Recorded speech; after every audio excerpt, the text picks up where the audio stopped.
breakfast.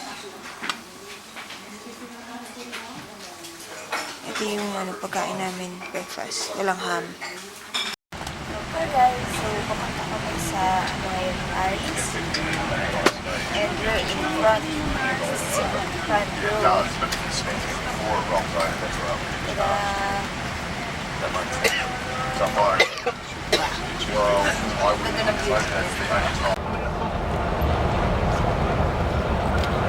We'll push through this traffic and we'll be at the hotel shortly. Yan na yung Eiffel Tower. Eiffel!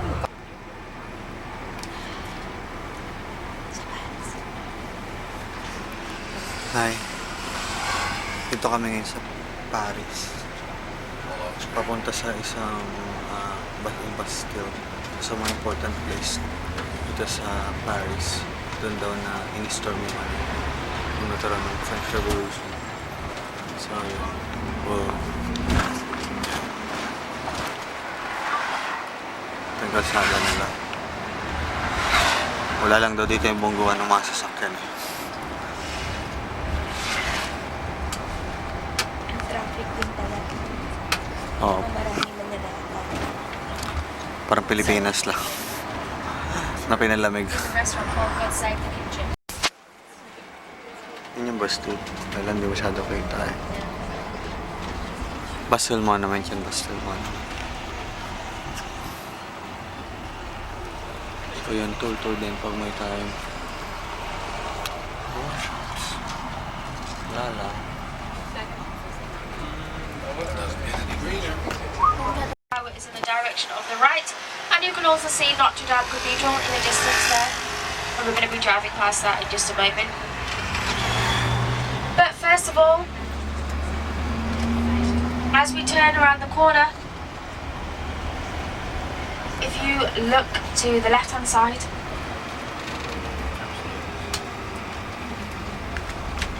you can see the menagerie, and the menagerie is a group of gardens. You have got to understand why in a moment, that amongst the French, the police are called chickens because of their funny hat.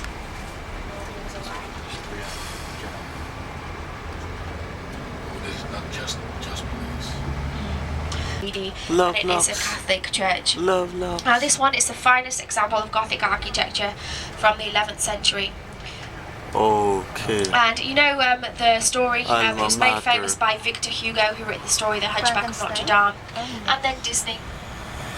But the story is somewhat true. If you look around the sides of the building, you will see gargoyles, and they're called gargoyles because when it rains, water spouts out of their mouth, and it looks like they are gargling. So the word gargoyle is given to them. Now the window to the right hand side is the famous rose stained glass window.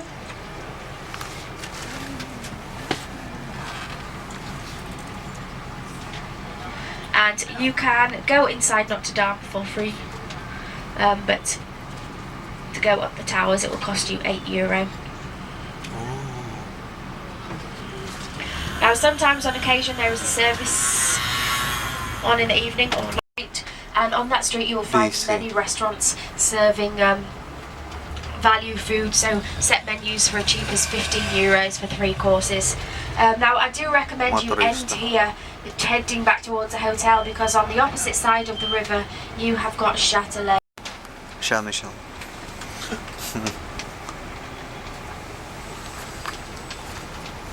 Kaya lang di pa masyadong kita. Now if you want to go to those restaurants, those good value for money restaurants, when we go past Place Saint-Michel, if you look to the left hand side you will see some yellow umbrellas. When you see the umbrellas, that is where the street goes down, and you'll find many restaurants on that street. Oh, dun. Place Saint-Michel. Now this island that you've got in the middle here is where the first Parisian kings originated. It was basically the start of the city. And the bridge that we're going to go past now is called Pont Neuf, and that was the first bridge built to the main area of where Paris started, the main royal housing. Now Pont Neuf, it's pretty ironic because Pont Neuf actually means new bridge, but it is the spot of the oldest bridge in Paris. Now the first people to arrive in this area, they were the Parisii tribe, and Parisii is a building on the left-hand side, that's the tablet yan? Institute of France, and that is basically where French Hindi, ito. language is fostered. And Love there's Lux. 40 people that work there called the 40 Ayun, ang daming Immortals. Lux, oh. The 40 Immortals, and they look after French language, and they make sure that French language is up to date and not Yung nasa bridge forgotten. so tinanggal eh. You can see there are still some padlocks on the edge of the bridge here. Ayun o. Gawa tayo dyan. Now the building on the other side was a castle for the royals, particularly the Louis family. And they said, well, we don't want a castle, it's too small for us, we want a palace. So the construction started, but halfway through, King Louis decided, well, it's too noisy here, I don't want to be with the common people in Paris, I want a grand chateau. And The Louvre. Oops.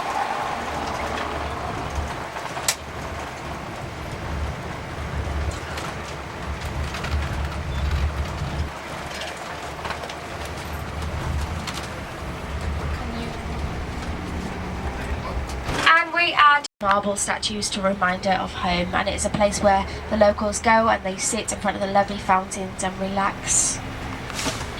Now it's called the Tuileries Gardens because the houses, the tile manufacturers used to have a hall there and their houses, so it's called the Tuileries Gardens because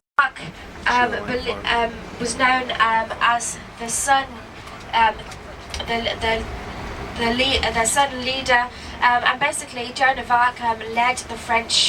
So they now use the original one we saw, the new one we saw in Bastille. Now the Opera Garnier, it was an architectural competition, and Charles Garnier, who created this building, became famous from what he created in front of us. Now this building was actually created during the time of the French Revolution, which gilded groups, so the gold statues, and they again represent song, dance, drama and mime. And then in the middle, in between the columns, you have got the heads of composers. Magaling yung bus driver namin. His name is Bus. At nagkasya kami dito. Ang galing ni Bus.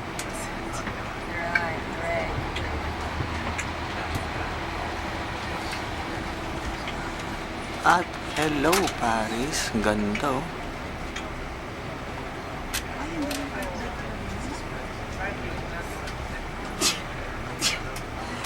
Yeah, we've got a really good driver.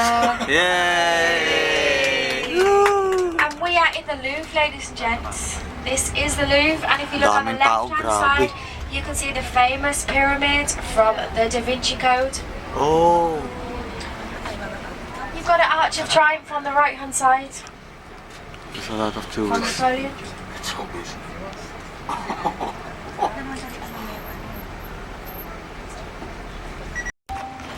Ito yung gardens kanina. Tuileries Gardens. Tapos yung may art. Now the Louvre, the name it comes from Lepura, and the river, the left bank of the river was called Lepura, which has been adapted to the word which we now know, the French word, the Louvre.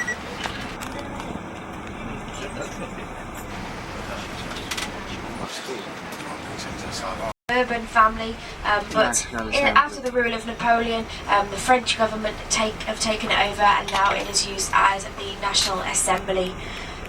Now the National Assembly, it is an exact mirror image of the Madeleine Church, which we'll see in just some French leaders, important leaders. What is given for the name of the obelisk that is in the middle. Now the obelisk, it comes from Luxor in Egypt. It was colonised by the French, and the French have this gift.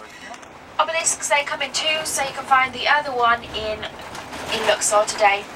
Now, as a gift in return, the French give the Egyptians a clock, and the clock doesn't work, so every year the Egyptians write to the French, the clock doesn't work, can we have our obelisk back? And the French politely decline. But this obelisk, it gives the name to the square Place de la Concorde, and the gold top that you can see on there finishes here in Paris, and the cyclists cycle down the middle of the Champs-Élysées, which we will see.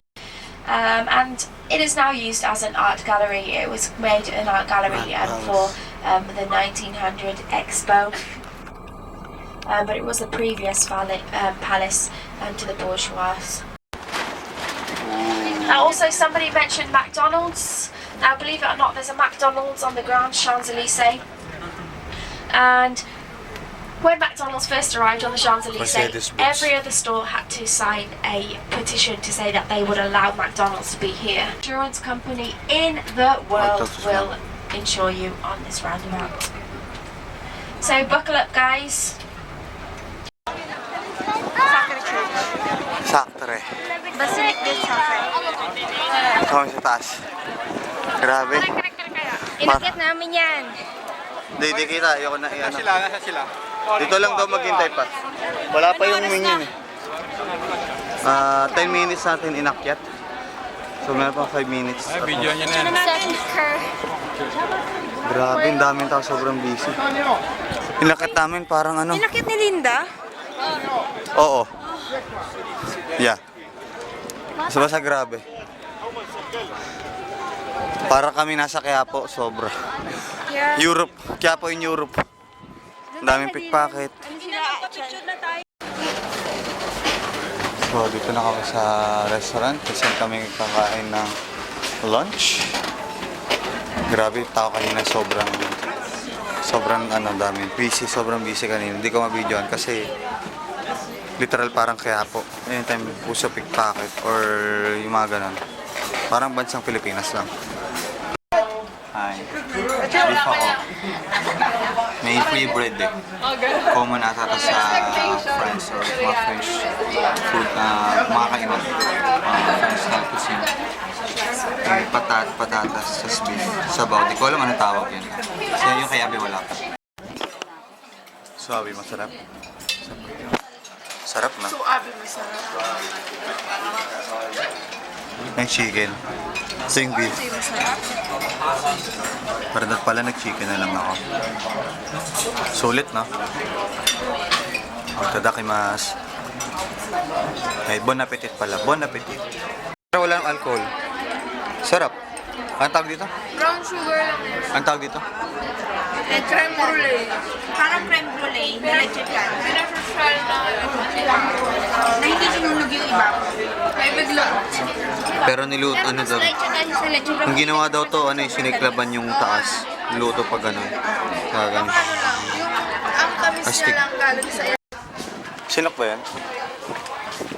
Yun guys. Ayun, pabalik na kami sa bus. Dahil yun, ibang way yung pabalik daw eh. So, ito yung tsura niya, downhill, pababa siya. Inakit kasi namin, kinainan namin kanina. On top of a hill siya. Ganon din yung simbahan na, ano pangalan ng simbahan? Sakre. Yung Sacre. Top of the hill din siya. So, ayun, pababa kami ngayon. At okay din kasi exercise. Patunaw na kinain.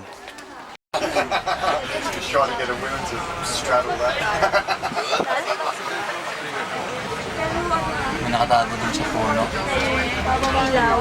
At familiar siya. Kasi na yung place na namin. At isa sa pinunta namin, Eiffel Tower. Malog. Eiffel Tower.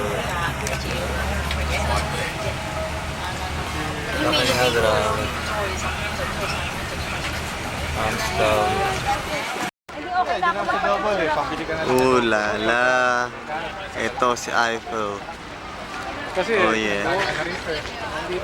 And si Abby. Kulang speechless eh. Di niya mapakita ang kanyang excitement. Palapit kami kay Eiffel Tower. At si Abby, speechless as usual. Picture. Halos nakailang kuha kami. Oh, gano'n. Pero still, gano'n siya kaganda. Paiba-iba. So, ito ang base ni Eiffel Tower. Taas grabe. Hands down.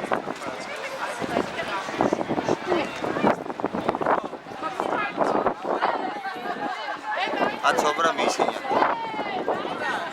Ayan. Sa isang pillar lang yan. Mayroon pang natitirang tatlo. Yung isa close. Rebulto ni Eiffel Gustav. galing. Gusto ang iPhone. Maganda. So, papunta naman kami ngayon sa Le Louvre. Kung nasaan si Mona Lisa. Pero syempre, di namin makikita may bayad na tayo. Hindi, tsaka mahirmabay pila po para pumasok. Kulang yung isang araw natin. Si Eiffel nasa likod. Kasi ng Nutella crepe. So, yay! French pancakes. Yum. Natitikman din kita.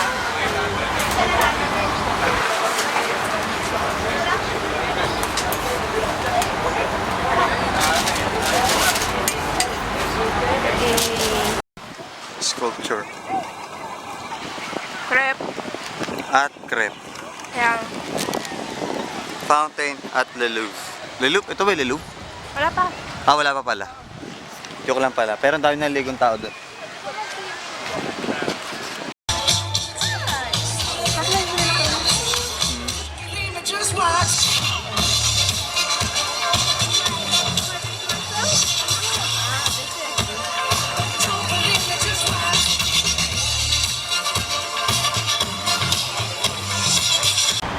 So, Abigail, saan ulit tayo papunta? Sephora.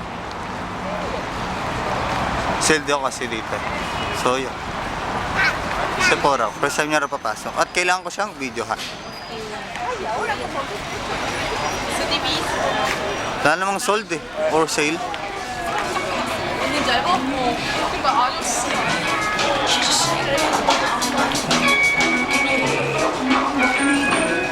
Grabe. Heaven ata to kay Abby. Abby, nahay ka na? Abby, nahay na siya. Di niya ako naririnig. Abby. Oh. Kahit anong sigaw ko, wala. Super high.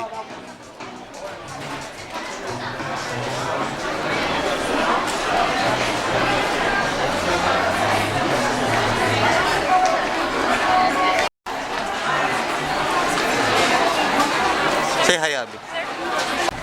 Kuya Eddie. Malapit na kami sa Triumph Arc. Ang laki! Ayun, no? Mga hater ko. Dumadami na naman. Ayun guys, ang Arc de Triumph.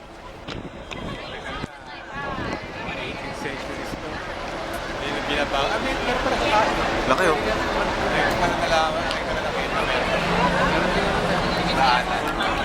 Matila kami ang turista. Marami rin dito. Mas marami pa doon sa Arc de Triumph na yan. Kitaan niyo yung mga ano sa taas. Tao yung mga yun. Ang mga galaw. Sales yan. Ito kami ngayon sa boat cruise. Dapat mag-cruise kami kasi lang ang haba ng line. So, sinel na lang namin yung ticket namin for much lower. Kasi sayang sa oras. Bentang palugay. So, yun. Oh, coming! Coming!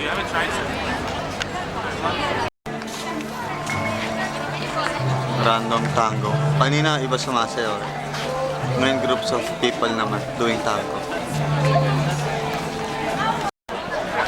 Ayan na, nag-start kasi lang ilawan yung Eiffel Tower. Astig. Di lang ganong halata kasi medyo maliwanag pa naman. Pero ang ganda niya, promise. Tara na.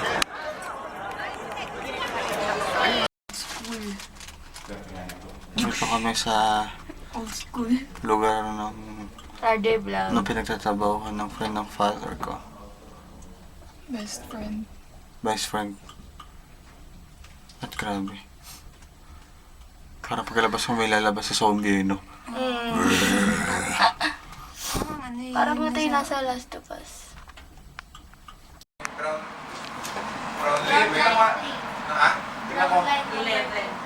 May Eiffel Tower ng ganitong oras. Gabi. Yun ang malapit sa bahay nga tayo sa Tapos Dito kami ngayon sa house ng friend ng papa ko. At least kita yung Ordelila. top. Tapos pero ganun niya, promise. Kahit ganyan lang, later magbiblinking last daw yan. dito na sa gitna. Punta mo na kayo para marinig sa mga paa niyo. Ay, ang ganda! Binidyo ko yan? Kaya pala yung mga tao lang nakaupo na. Nakapaganda kasi yun. Hindi kasi may araw kanina yung sinila si Dennis. Hindi, naano rin kami, nakaranta kami na... Ikaw wala. Kasi kayo wala pa kami. Eh, yung liwanag, dumidilim na. Hindi na ako doon masyado. Huwag mo na kayo makita. Hindi promise ko, ganito ko Kaya layo. ako. Parang laruan lang, pero ganda talaga eh. Oo. Later na lang. Ininip ko na yan. Gutom na sila. Yan, ganito kanina, pre. Oo. Hindi siya baga pero ito. Lalim